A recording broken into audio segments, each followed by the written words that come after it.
Perhaps one more thing, right before we move into the presentation, I also want to introduce my colleague, Kristen Straub, who has really done the lion's share of the work behind development of this climate adaptation resilience plan. And so I'm very grateful that she has been able to join us for the past 12 months, but also for her work in developing this plan. So thank you, Chris. Thanks, Kendra. Hi, everybody. Okay.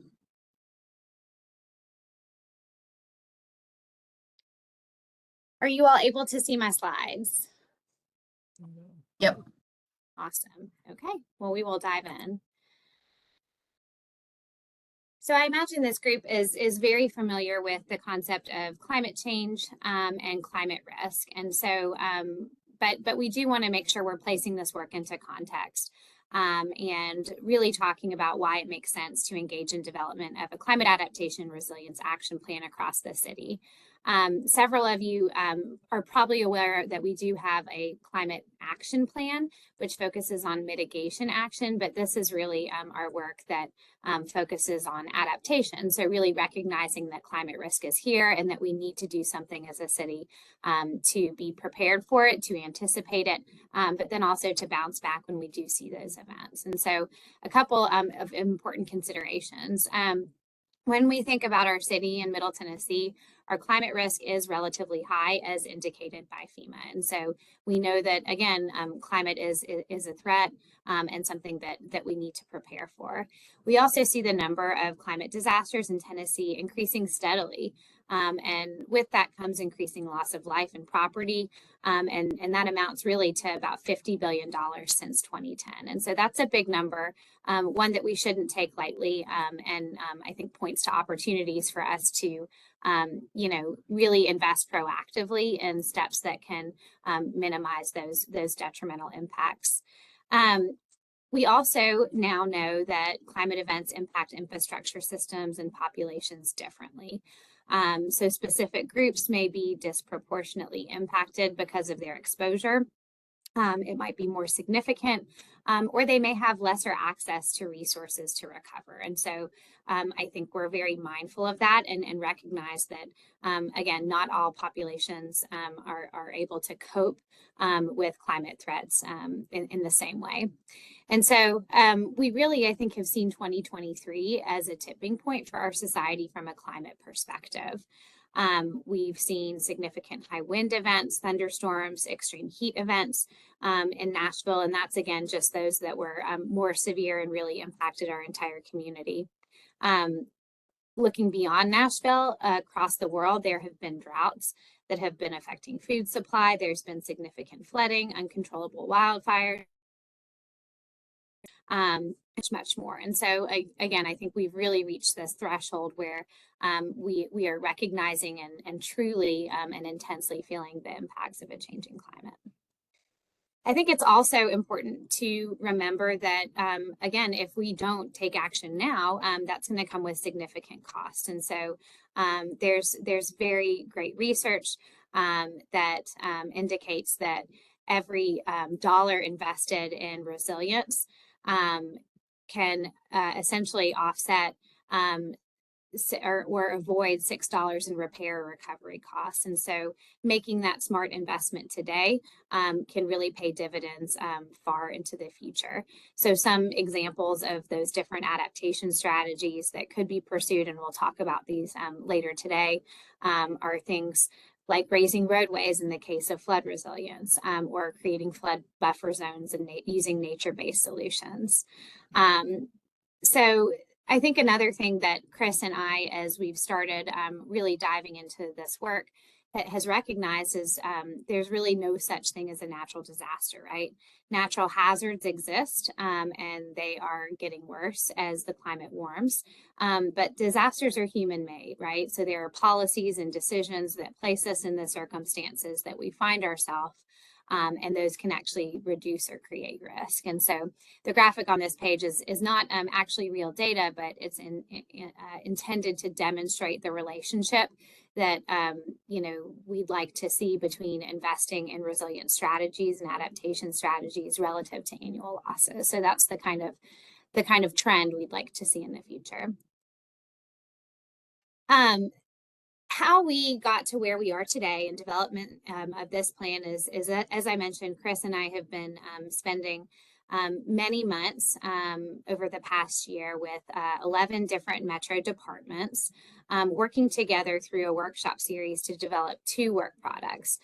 So the first is the one that we're going to spend the bulk of our time on today, and that's our climate adaptation and resilience plan.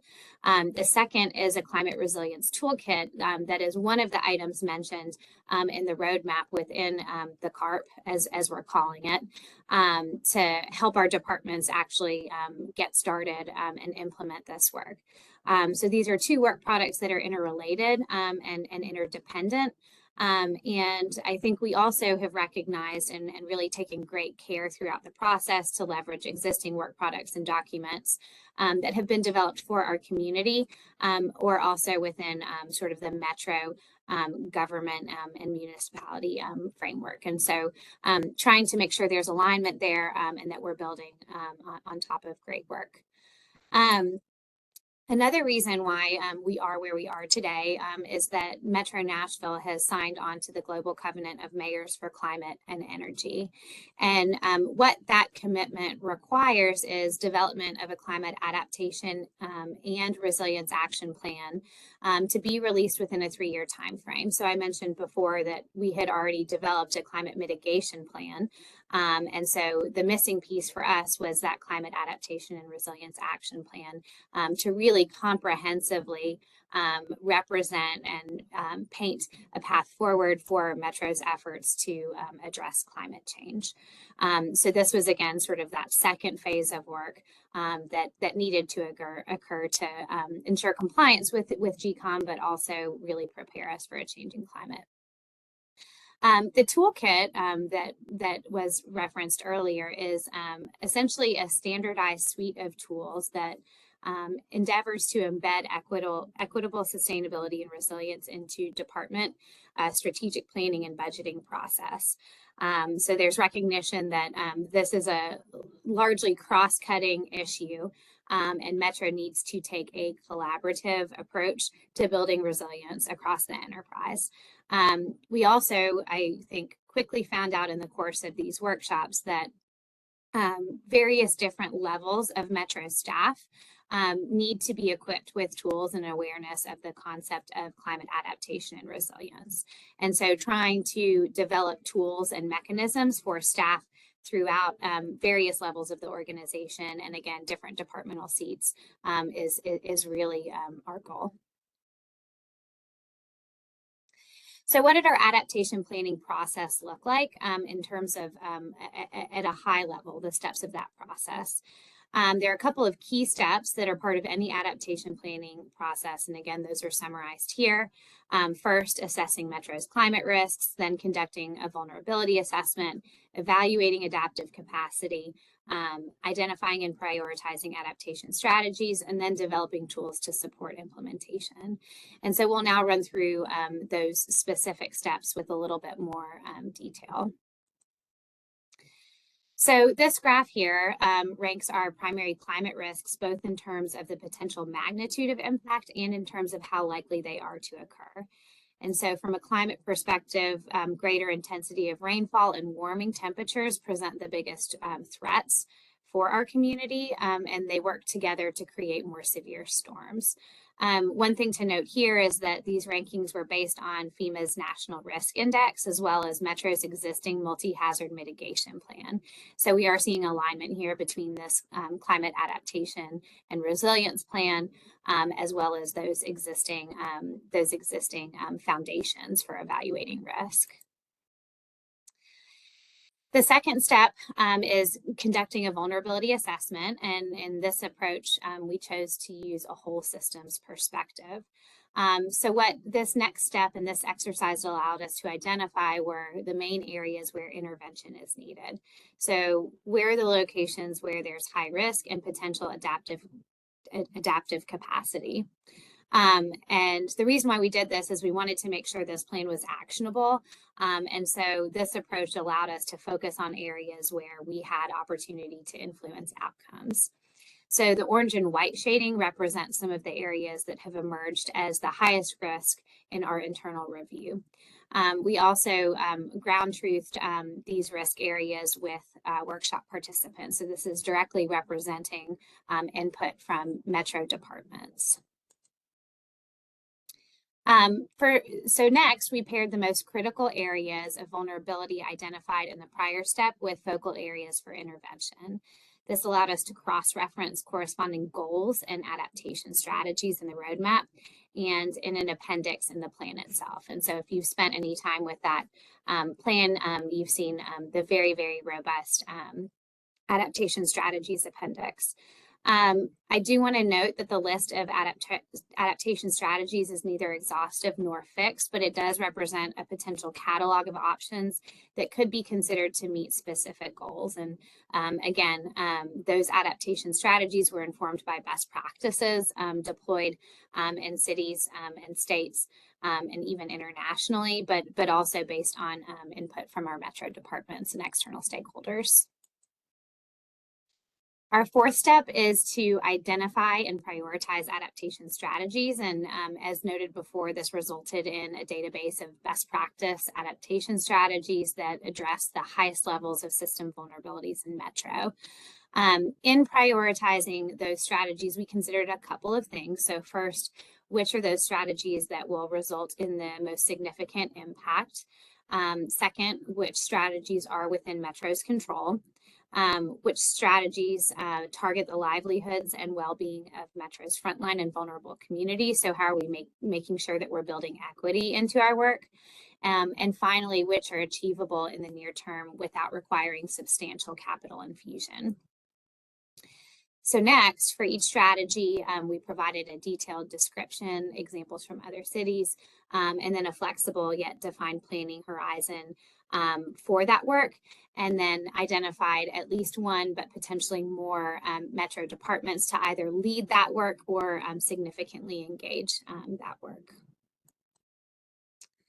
So this is a full summary of all strategies in the roadmap, and we've organized them into 4 high-level goals that can be summarized as focusing on equity, safety, accessibility, and affordability in the face of a changing climate, focusing on improving and protecting public infrastructure amidst a changing climate, protecting and preserving natural resources for future generations, and making climate resilience a standard operating procedure for Metro. Within each of these high-level goals, there are corresponding objectives and strategies. And so again, we've really tried to take this work from concept and organize it contextually, but then also drill down to some real tangible action steps that can be implemented. It's a really robust collection of actions, and we're really excited to transition into the implementation phase. We also, again, wanted to make sure that we are measuring performance of adaptation and resilience as we transition into implementation here. And so Chris and I went through the process in partnership with departments to develop KPIs relating to adaptation and resilience. And so these, again, were our first stab at trying to develop some example measures that could be used to measure Metro's overall adaptation and resilience. I'll also note that there are separate indicators to measure mitigation, that are included in our climate action plan, or that will be captured in a separate metrics guidance document in the resiliency toolkit. And so again, this is intended just to be a starting point for some potential metrics that could be used to measure performance over time. The plan also sets forward expectations for monitoring and evaluation in a minimum in the near term. And so there are 2 bodies that have existed in some form or fashion for at least 4 years, but will also be strengthened and augmented moving forward. So one of those groups is a climate working group. This is a collection of Metro department representatives who have a vested interest and job responsibilities and mission-driven work tied to sustainability and resilience. And this group meets at least quarterly, primarily to look at leveraging resources and skill sets across common scopes of work and goals that relate to both mitigation and adaptation, but also as information sharing, knowledge sharing, and review of best practices. And so this will be work that is regularly brought to that body and reported out on in terms of progress. The second is an externally facing advisory group, and that's the Sustainability Advisory Committee. There has been a Sustainability Advisory Committee in operation for about 4 years, but it was an ad hoc committee. And so at the end of last year's legislative session, there was an ordinance passed that established a permanent Sustainability Advisory Committee with defined membership of 15 individuals. And we will be working through the process of naming those committee members in the near future. But this also will be work that is regularly presented to the Sustainability Advisory Committee so that we can be certain we're getting external stakeholder feedback. And finally, the last step of the adaptation planning process is developing tools to support implementation. And so we've accomplished this through design of the Climate Resiliency Toolkit. Here on this slide, we've listed a variety of different pieces of content that are included in this toolkit. So basic educational primers on topics that are germane to the concepts of adaptation and resiliency, key pieces of the adaptation plan that departments are responsible for executing, those recommended adaptation strategies, different templates or sample resources that can be used by planning departments to move through resilience planning processes.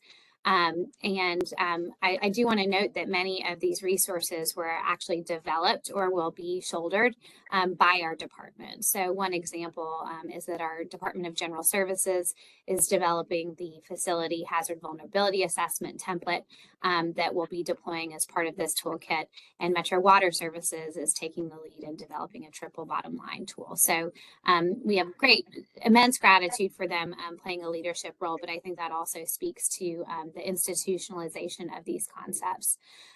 This is intended to be an evolving product that will be built out over a number of years, and we plan to store that on SharePoint as we move towards launch. So this is a high-level overview of the toolkit action plan. So like our climate adaptation plan, we also, and the implementation roadmap contained within, we also completed a companion overview of how we'll go about implementing the tools within our toolkit through development of goals, objectives, and strategies. And so we see that work really solidifying around 4 primary goals focused on internal communications and collaboration, external communications, data, tools, and resources, and then training and readiness. So very excited to begin working through this content in partnership with our departments.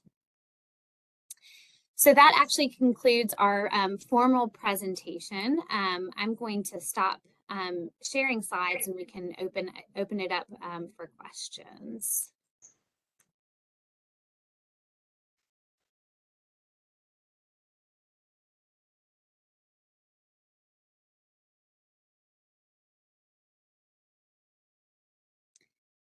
So I do see one question in the chat about how is this work interacting and coordinating with the Greater National Regional Council? I assume you're referring to Greater Nashville Regional Council, GNRC. So I think we very much see them as a partner in trying to execute this work.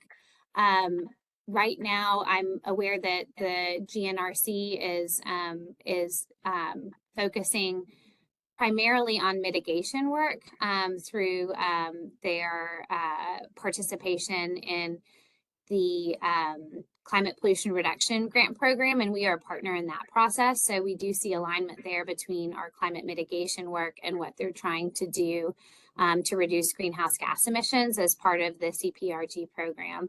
But we very much see them as a partner in working with us to execute this work.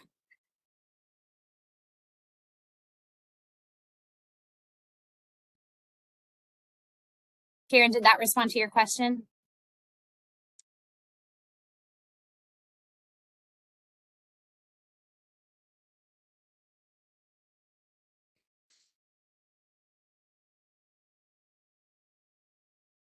Are there other specific questions?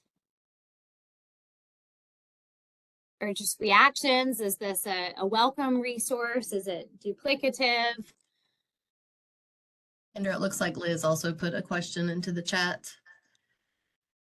Along those lines, do you see establishing or seeking partnerships as part of your implementation? Absolutely. So I think that one thing that goes for any metro work is there are limited resources, and so at the end of the day, we can only do so much with the resources that we're provided, and so leveraging partnerships is absolutely, I think, key to successful implementation. And so I think as we get farther along with implementing both strategies in the climate adaptation and resilience plan, but also within the toolkit, we'll have a better idea of where specifically it makes the most sense to build in partnerships and resources. But to the extent, we do have external partners and collaborators who are doing the same work, we definitely want to leverage their momentum as well, so that we're being strategic in use of our resources, but also maximizing benefit for all parties.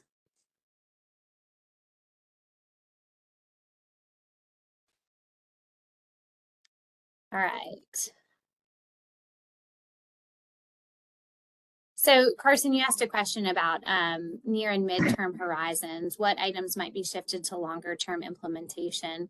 I think those that might be shifted to longer term implementation are those that end up having a more significant financial investment or may need additional time to really refine approach. So I think we realize that there might be some there's limited political capital and political will, and so those items that are significant dollar items or might be more controversial are ones that we need to be more thoughtful about, and it might take additional legwork in the early years to move forward with implementation. I think why we also saw most items as being a good fit for near and midterm horizons was, there is a real need for this work to start and to start today. And so even for those long-term planning horizon items, there is no reason to start some of the groundwork and prep work that needs to happen in the early years to build, again, kind of a springboard for that work when it's primed for actual implementation.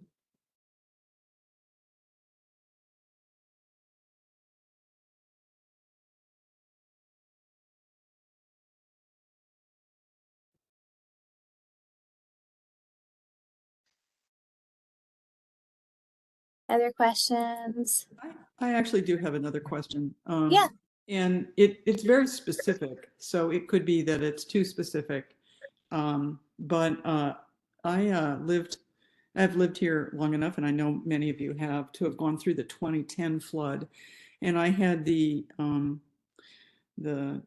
enjoyment of being a colleague of one of the people in the Corps of Engineers, specifically one of the people who had developed the, since I'm a nerd, the computer model for the event, and I mean for flooding in this area. And one of the things that is in the model and is somewhat problematic, and I don't know how this is being incorporated into the plan, is the dams and reservoirs that are not in our control, under our control. They're in Kentucky and they're in Ohio and things like that. and they are old, and they are the infrastructure kinds of things that another kind of event like that, or which is not only feasible but probable, could make it very problematic. And I'm wondering, you know, from that perspective, that's, as I said, very specific, but it is you know, high the reliability of those systems are problematic, and they're not under our control. And I'm just wondering, like, how do we deal with that? What do we do with that? So two things that immediately come to mind. So one of the goals and kind of strategies within this work is making sure that we have access to high quality data and information sources that we can use to inform risk decision making moving forward. And so I think there is a real focus on understanding current data sets that can better inform decisions and response to climate threats as we move forward. So I say that to say that, to know that that's a specific focus area of this work, and I would see partnerships with agencies like the Corps and other organizations that manage dam infrastructure and navigability and water management as part of those conversations to, again, make sure that we have accurate and most up-to-date information. The other thing I will share is that there is current work that Metro Water is participating in partnership with the U.S. Army Corps of Engineers to update flood models for the Cumberland River. And so there is very active research right now that is ongoing to look specifically at Nashville's relationship with the river. And that work is, again, happening in partnership with the U.S. Army Corps of Engineers. So those are two things that come to mind that I think are responsive or related to your concerns. As it relates to, you know, the performance of those specific assets, that's not included in the scope of this particular work because those aren't assets that we own. But I do think indirectly through sort of our access to high quality and up-to-date information, my hope is that we are folding that kind of consideration in. But I will also say that climate resilience and adaptation is obviously a focus of the current Biden administration. And so we're seeing increased emphasis across the federal enterprise in looking at the performance of assets and infrastructure. And so again, I'm hopeful that our partner agencies are doing everything they can to look at the performance and the resilience of their assets.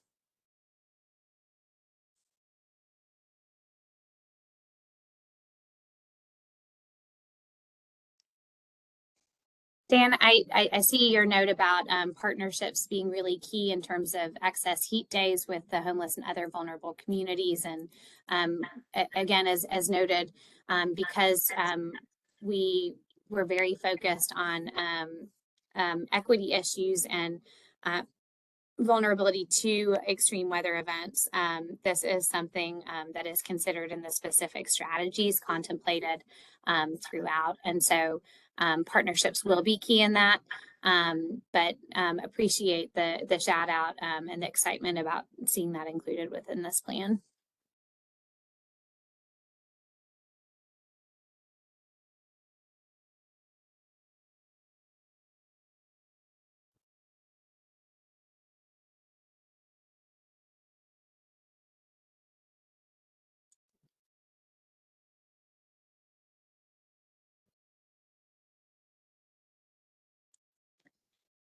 So Roger, you asked a good question about the Sustainability Advisory Committee. There actually is a web-based form on the boards and commissions page that does allow anyone to self-nominate or nominate another individual for service on boards and commissions. So I would encourage you to go to nashville.gov and look at the boards and commissions page, and you can submit your information. And I'd encourage you to do that. I will say that there are two citizen seats, so two representatives of the general public on that Sustainability Advisory Committee specifically called out. May I ask another question? Sure. Great.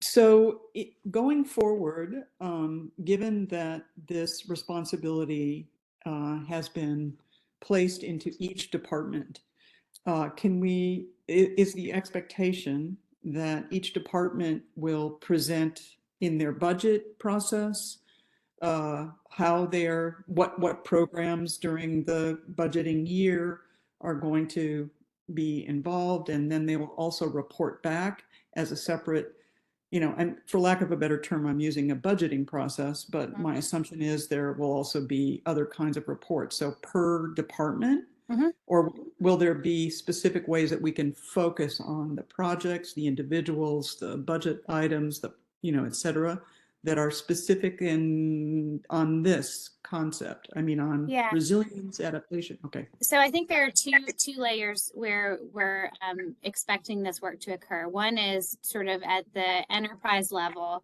So there are processes that all metro departments work through as part of the budgeting process.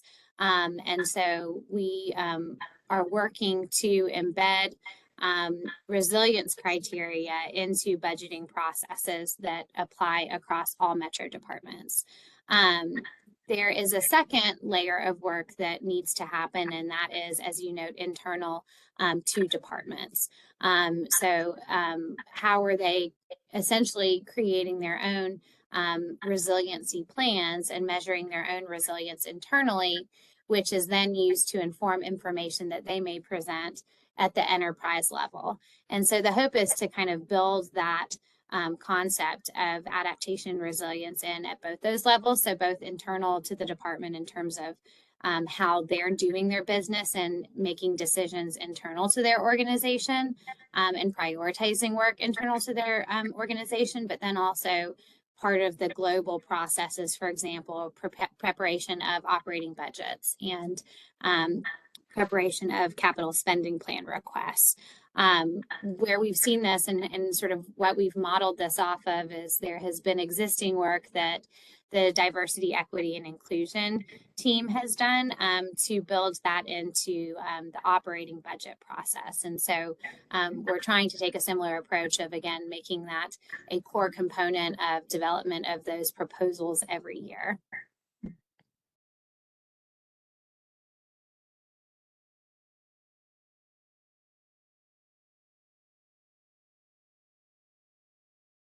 And just one more thing I'll note, Chris reminded me in response to one of your earlier questions, Karen, that we actually do have a specific strategy also about building regional consensus around hazard vulnerabilities, needs, and risks. And so that would be another great opportunity where we can build in that kind of collaborative assessment and partnership with the Corps and TVA and other agencies that have a vested interest in dam infrastructure.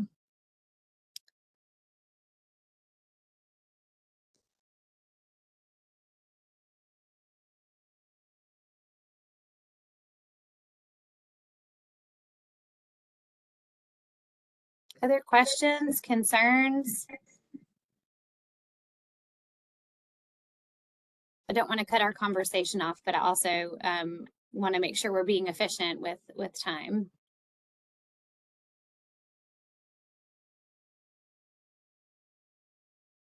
All right. Well, I will put my contact information and Chris's contact information in the chat, and you can reach out to us if you think of anything afterwards that you want to share. But we really appreciate you all coming today and sharing these great questions and feedback with us, and for taking an interest, and be on the lookout for more opportunities to get engaged and help us implement this work. Thank you all. Bye. See you guys. Thank you. Thank you.